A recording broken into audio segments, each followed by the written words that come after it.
Hey everyone, we're going to apply some clinical massage skills for the neck today, and we're joined by Grace, who's a middle distance triathlete. So there's absolutely no doubt that triathletes have their fair share of neck pain, primarily one from obviously the cycling position in terms of the time trial posture, and also probably related to a lot of the swimming that they do as well. But the neck is one of those areas that you'd need to be putting into your repertoire when you're working with your triathletes.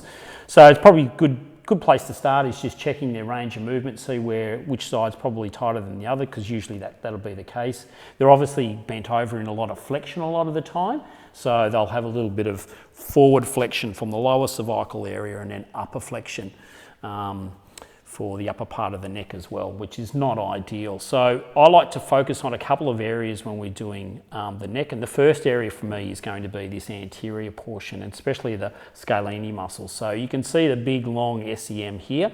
I'm going to roll off that, and then I'm going to pick up the broad component of the SEM. So you've got anterior scalenes, you've got the middle, and then if we come down there, we've got the posterior. So it's all almost like a fan. They all sort of attach onto the first rib, and obviously the posterior scalenes actually attacks on the second rib. So really important area, but how we go about massaging this area is that's the most important thing. So we're going to start in this position where I've got Grace's head actually rotated away from the side, and then what I'm going to do is just engage the tissue underneath the SEM and then work along, but at the same time I'm going to bring the head over, which softens off all the tissue and allows me to just sink into that tissue all the way down onto that first rib. Okay.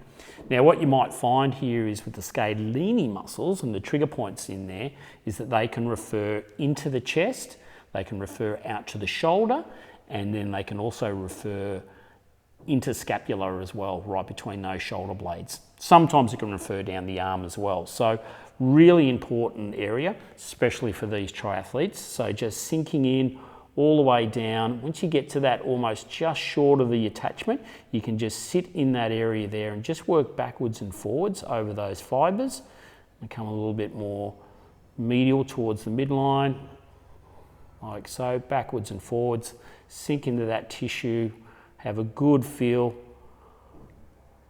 Make sure that you're not pushing too deep that it's uncomfortable, so it should be tolerably uncomfortable. So that's really important in terms of working with your athletes. Make sure that you're engaging with them. Make sure that they're aware of what sort of pressure you're looking for. Okay, so all the way down, right up onto those attachments, backwards and forwards.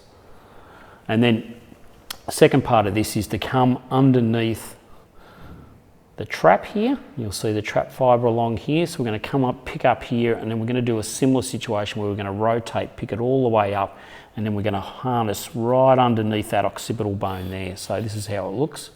Just going to come around all the way up. Okay, so rotation all the way up, and then we add just a little bit of flexion at the end. Okay, rotation up there. As you'll see, I love to work tissue through range of movement. Okay, all the way up and then just holding there like so. Okay, so recap, down the length of the scalenes with the head going into rotation, stopping at the end, working those fibers there. Second part, traps come underneath, all right, all the way up, rotating in and then hooking up underneath that occipital bone, and then a little bit of flexion at the same time. All right, so that's a little bit of clinical massage directed towards the neck.